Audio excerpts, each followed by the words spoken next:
Hello बच्चों, Patel sir के rapid revision class में आप सभी का स्वागत है। आज का अपना टॉपिक है व्रत। देखते हैं। देखो, व्रत में और रेखा के बारे में इंटरेस्टिंग फैक्ट्स देखते हैं। आप सोचो कि व्रत है, व्रत के बाहर से भी रेखा जा सकती है, इसको टच करते भी रेखा जा सकती है, इसको छेद करके भी रेखा जा सकती है। तो ध्यान रहे, यदि रेखा जो है वो व्रत को टच नहीं करे, स्पर्श नहीं करे, तो वो कहलाती है अप्रतिच्छेदी रेखा, क्योंकि ये इसमें छेद नहीं कर रही है, इसलिए इसको बोलते हैं अप्रतिच्छेदी रेखा, जो प्रतिच्छेद नहीं करती। फिर यदि रेखा जो है वो स्पर्श करते हुए जाए तो उसको बोलते हैं स्पर्श रेखा, और स्पर्श करेगा तो एक ही बिंदु पर करेगा, इसलिए इसको बोलते हैं स्पर्श बिंदु। जिस बिंदु पर ये रेखा स्पर्श करती है वो क्या कहलाती है? स्पर्श बिंदु। ये वाला जिस रेखा बिंदु पर करती है, यदि छेद करते हुए जाए तो उसको क्या बोला जाता है? छेदक रेखा। आगे की ओर बात करें कि यदि बाहर की ओर से व्रत पर कितनी स्पर्श रेखा खींची जा सकती है, तो ध्यान रखें, बाहर से व्रत पर 2 स्पर्श रेखा खींची जा सकती है एक ही बिंदु से। वैसे तो बहुत सारी अनंत स्पर्श रेखा खींची जा सकती है, लेकिन एक ही बिंदु से 2 स्पर्श रेखाएं खींची जा सकती है, जो मैंने इस डायग्राम में आपको बताया है। फिर यदि वो बिंदु अंदर हो जाए तो क्या कितनी स्पर्श रेखा खींची जा सकती है? तो सर, यदि व्रत के अंदर बिंदु स्थित है तो एक भी स्पर्श रेखा नहीं खींची जा सकती। तो मैंने लिखा है कि अंदर वाले बिंदु से कोई भी स्पर्श रेखा नहीं खींची जा सकती। बाहर वाले बिंदु से एक ही बिंदु है और उससे कितनी छेदक रेखा खींची जा सकती है? तो देखो, मैंने डायग्राम में साफ बताया है, एक छेद, 2 छेद, इस प्रकार से बहुत सारी छेदक रेखा खींची जा सकती है। तो बाहर वाले बिंदु से अनंत छेदक रेखाएं खींची जा सकती है। यदि बिंदु अंदर हो तो भी अनंत स्पर्श जो छेदक रेखा खींची जा सकती है, क्योंकि यहाँ से खींच जाने वाली रेखा ये भी छेदक है, ये भी छेदक है, ये भी छेदक है। तो यहाँ से एक बार रिजल्ट निकल रहा होगा कि यदि बिंदु बाहर हो चाहे अंदर हो, छेदक रेखा कितनी खींची जा सकती है? अनंत। आगे एक और देखते हैं टॉपिक को। देखिए, स्पर्श रेखा। तो स्पर्श रेखा क्या होती है? स्पर्श रेखा के बारे में मैंने बताया दिया कि एक रेखा जो व्रत को क्या करती है? स्पर्श करती है, वो क्या कहलाती है? स्पर्श रेखा। इससे संबंधित कुछ इंटरेस्टिंग फैक्ट है, वो देखते हैं। देखो, एक व्रत पर स्पर्श रेखाओं की संख्या कितनी होती है? अनंत। अनंत क्यों होती है? क्योंकि एक व्रत है, उसके पर बहुत सारी स्पर्श रेखा इस प्रकार से खींची जा सकती है, इसलिए एक व्रत पर कितनी स्पर्श रेखा होगी? अनंत। क्योंकि व्रत पर बहुत सारे बिंदु होते हैं, वो अनंत बिंदु होते हैं, इसलिए स्पर्श रेखा भी कितनी होती है? अनंत। दूसरा फैक्ट देखो, व्रत के एक बिंदु पर स्पर्श रेखाओं की संख्या। ध्यान रहे, ये मैंने केवल व्रत लिखा है और इसमें मैंने लिखा है व्रत के एक बिंदु पर कितनी स्पर्श रेखा होती है। तो ध्यान रहे, एक बिंदु पर केवल एक स्पर्श रेखा होती है, तो ये लिख लिया मैंने। व्रत की एक स्पर्श रेखा व्रत को कितने बिंदुओं पर काटती है? ध्यान रखें, व्रत की छेदक रेखा जो होती है वो 2 बिंदुओं पर काटती है, जबकि स्पर्श रेखा होती है वो एक ही बिंदु पर काटती है। आपको दिख रहा होगा, एक बिंदु पर काटती है। तो व्रत की एक स्पर्श रेखा व्रत को कितने बिंदुओं पर काटती है? एक और फैक्ट देखते हैं कि बाह्य बिंदु से व्रत पर खींची गई स्पर्श रेखाओं की लंबाई बराबर होती है। ये देखो, मैंने बताया है कि बाहर वाले बिंदु से व्रत पर 2 स्पर्श रेखाएं मैंने खींची है। तो ध्यान रखना, AP और AQ की लंबाई क्या होती है? बराबर। AP बराबर क्या होगा? AQ। एक और फैक्ट देखते हैं, त्रिज्या हमेशा स्पर्श रेखा पर लंब होती है। व्रत के स्पर्श बिंदु को केंद्र से मिलाने वाली जो त्रिज्या होती है वो स्पर्श रेखा पर क्या होती है? लंब। तो देखो, ये स्पर्श रेखा है और ये स्पर्श बिंदु है। इस स्पर्श बिंदु को केंद्र से मिलाने वाली जो त्रिज्या होती है वो स्पर्श रेखा पर क्या होती है? लंब। ध्यान रहे, यदि त्रिज्या यहाँ खींची हुई हो और स्पर्श रेखा यहाँ खींची हुई हो तो वो लंब नहीं हो सकता।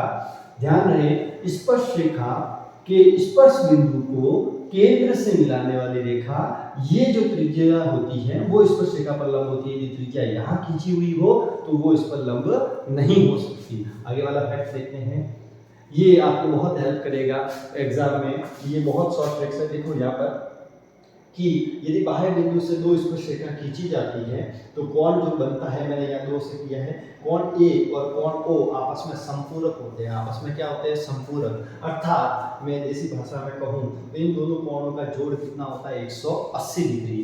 तो देखो कि कोण PAQ, ये रहा कोण PAQ प्लस POQ, अर्थात इन दोनों कोणों को जोड़ूं तो कितना होता है? 180।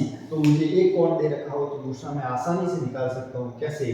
कि मान लो मेरे पास PAQ दे रखा है, 80 डिग्री और मुझे पूछा जाए कि ये कितना होगा, तो बिल्कुल मैं ये दे रखा है तो 180 में से इसको घटा दूंगा तो ये वाला कितना आ जाएगा 100।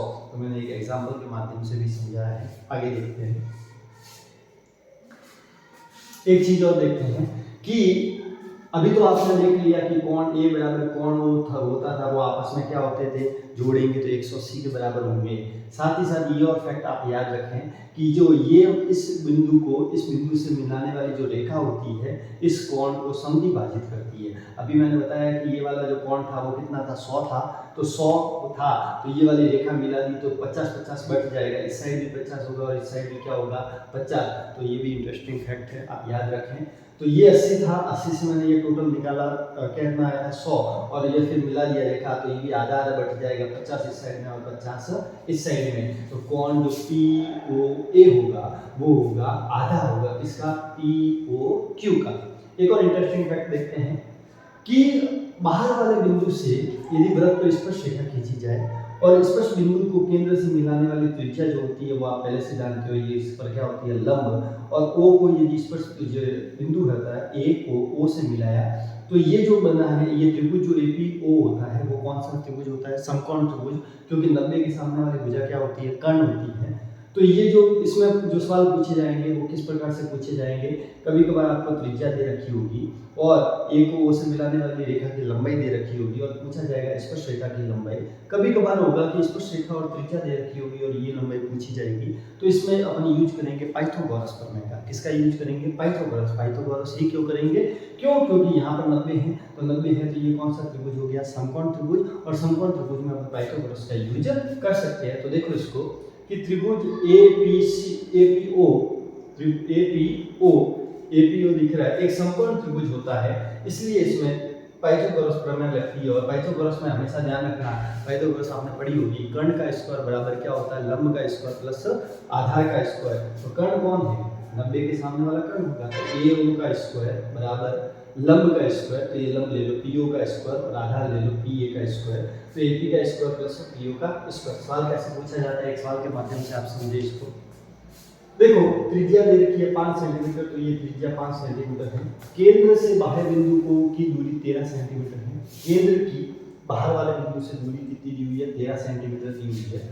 तो उस बाह्य बिंदु से स्पर्श रेखा की लंबाई ज्ञात करेंगे, बाहर बिंदु से जो स्पर्श रेखा खींची जाती है उसकी लंबाई ज्ञात करेंगे। तो आपको पता है पाइथागोरस लगाएंगे, तो आपको ये पता है कि 13 का स्क्वायर है वो किसके बराबर होगा, वो होगा AP का स्क्वायर प्लस PO का स्क्वायर होगा। लेकिन PO पहले से त्रिज्या है और त्रिज्या दी हुई है 5 का स्क्वायर, तो 5 का स्क्वायर क्या होगा 25, 13 का स्क्वायर क्या होगा 169, 169।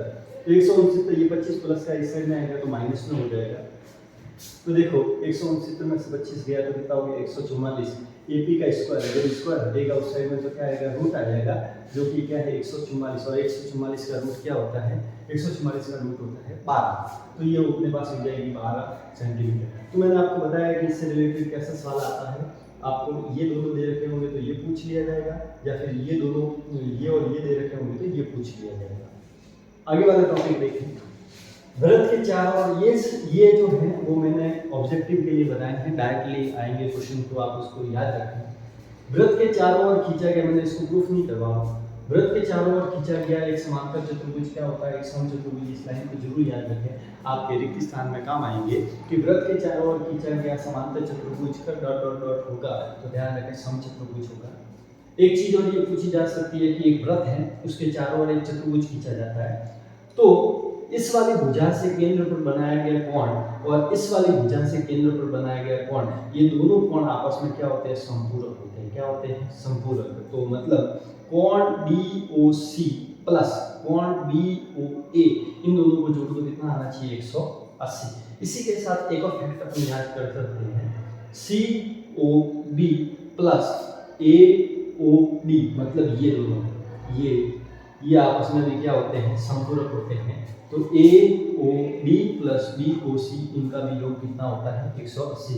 और जब ये दो कोण जिनका योग 180 डिग्री होता है वो आपस में क्या कहलाते हैं, संपूरक कहलाते हैं। क्या कहलाते हैं, संपूरक। एक और फैक्ट याद रखें कि वृत्त के चारों ओर एक चतुर्भुज खींचा जाता है, सेम वहां पर कोण संपूरक होते हैं। इसमें ये ध्यान रखें कि आमने सामने की भुजाओं को जोड़ा जाए तो उन दोनों आमने सामने की भुजाओं के जोड़ के बराबर होता है, अर्थात AB को सी डी से जोड़ूँ, A B plus C D करूँ, वो किसके बराबर होता है, B C plus A D के। B C plus A D मतलब इन दोनों को जोड़ो तो किसके बराबर होगा, इन दोनों पे जोड़ के बराबर। एक और इंटरेस्टिंग फैक्ट है, ये बोर्ड में बहुत ज़्यादा बार आता है, वो समझे इस चीज़ को।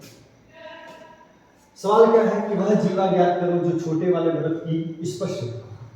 ध्यान रखें, अब मैंने चित्र में दोनों सकेंद्रीय वृत्त दिए हुए हैं जिनका केंद्र एक ही हो। सकेंद्रीय का मतलब होता है समान केंद्र वाले, तो ऐसे दो वृत्त जिनके केंद्र समान हो क्या कहलाते हैं, सकेंद्रीय। वैसे सकेंद्रीय वृत्त बहुत सारे हो सकते हैं, लेकिन अपने यहाँ पर दो ही ले रहे हैं कि दो सकेंद्रीय वृत्त हैं जिनके केंद्र समान हैं। तो बड़े वाले की त्रिज्या आपको 5 सेंटीमीटर दी हुई है, छोटे वाले की त्रिज्या आपको 3 सेंटीमीटर दी हुई है।